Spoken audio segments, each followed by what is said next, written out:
ধর্ম বিষয়ক মন্ত্রী মহোদয় অনুগ্রহ করিয়া বলিবেন কি, সাতক্ষীরা জেলায় সরকার কর্তৃক গৃহীত মডেল মসজিদ ও ইসলামিক সাংস্কৃতিক কেন্দ্র নির্মাণ প্রকল্পের আওতায় কতটি মডেল মসজিদ নির্মিত হয়েছে, কতটি নির্মাণাধীন রয়েছে এবং এসব প্রকল্পে মোট কত অর্থ ব্যয় হয়েছে। এছাড়া জেলার বিভিন্ন ধর্মাবলম্বী জনগোষ্ঠীর ধর্মীয় উপাসনালয় উন্নয়নের লক্ষ্যে মন্দির নির্মাণ বা সংস্কারের জন্য সরকারের কোনো প্রকল্প গ্রহণ করা হয়েছে কিনা। ধন্যবাদ মাননীয় স্পিকার। মাননীয় সদস্য, আপনাকে ধন্যবাদ। তারকা চিহ্নিত প্রশ্ন 2, 3, 4, 5 সংসদে উত্থাপিত হলো। মাননীয় ধর্ম বিষয়ক মন্ত্রীর পক্ষে মাননীয় স্বরাষ্ট্রমন্ত্রী জনাব সালাউদ্দিন আহমেদ। ধন্যবাদ আপনাকে। ধন্যবাদ মাননীয় স্পিকার। আমি ধর্মমন্ত্রীর পক্ষে প্রশ্নের জবাব দিচ্ছি।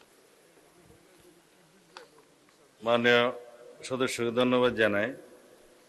প্রতিটি জেলা ও উপজেলায় একটি করে 560টি মডেল মসজিদ এবং ইসলামিক সাংস্কৃতিক কেন্দ্র দ্বিতীয় সংশোধিত শীর্ষক প্রকল্পের আওতায় সাতক্ষীরা জেলায় নির্মিত মডেল মসজিদের সংখ্যা 5টি, নির্মাণাধীন মডেল মসজিদের সংখ্যা 3টি এবং এইসব প্রকল্পে মোট ব্যয়িত অর্থ, এটা আমি লক্ষ টাকায় পড়ছি, 9,801.18 লক্ষ টাকা। এছাড়া হিন্দু ধর্মীয় কল্যাণ ট্রাস্টের মাধ্যমে 2025-26 অর্থ বছরে সাতক্ষীরা জেলার জন্য 8,72,000 টাকা বরাদ্দ প্রদান করা হয়েছে। সাতক্ষীরা জেলার বিভিন্ন ধর্মাবলম্বী জনগোষ্ঠীর ধর্মীয় উপাসনালয় উন্নয়নের লক্ষ্যে মন্দির নির্মাণ এবং সংস্কারের কোনো পরিকল্পনা আপাতত নাই। ধন্যবাদ মাননীয় স্পিকার।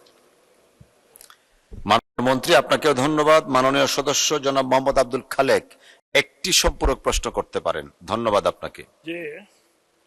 ধন্যবাদ মাননীয় স্পিকার। ইতিমধ্যে সাতক্ষীরা জেলা হেডকোয়ার্টারে মডেল মসজিদ নির্মাণের জন্য স্থান নির্বাচন করা হয়েছে এবং অধিগ্রহণের প্রক্রিয়াধীন, কিন্তু জেলা হেডকোয়ার্টার থেকে যেখানে মসজিদ নির্মাণ করা হচ্ছে জায়গাটি অনেক দূরে, জনবসতিহীন, সেই এলাকায় কোনো জনবসতি নাই।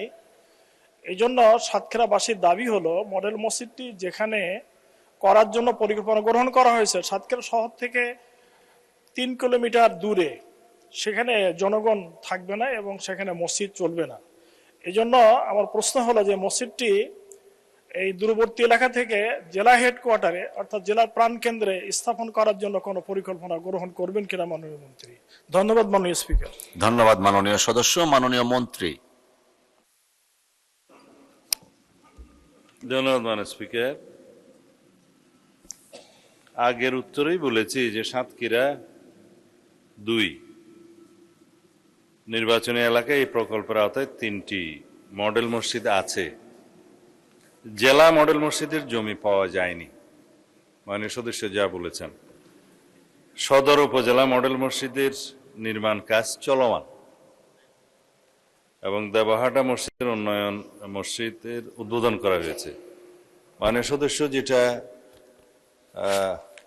প্রশ্নে বলেছেন যে জেলা হেডকোয়ার্টারের মডেল মসজিদ নির্মাণের যেহেতু এখনো পর্যন্ত ভূমি অধিগ্রহণ প্রক্রিয়া সমাপ্ত হয়নি এবং যেখানে ভূমি অধিগ্রহণের চেষ্টা করা হচ্ছে সেটা অনেক দূরে, তো সেই ক্ষেত্রে মন্ত্রণালয়ের পক্ষ থেকে আমি এই আশ্বাস দিতে পারি যে পুনরায় মাননীয় সংসদ সদস্যদের সাথে আপনার সাথে আলোচনা করে জেলা পর্যায়ে মডেল মসজিদটি কোন স্থানে নির্মাণ করা সকল জনগোষ্ঠীর জন্য, মুসলিম জনগোষ্ঠীর জন্য সুবিধাজনক হবে সেটা পুনর্বিবেচনা করে আবার ভূমি অধিগ্রহণের কাজটি শুরু করা যায়। ধন্যবাদ মাননীয় স্পিকার।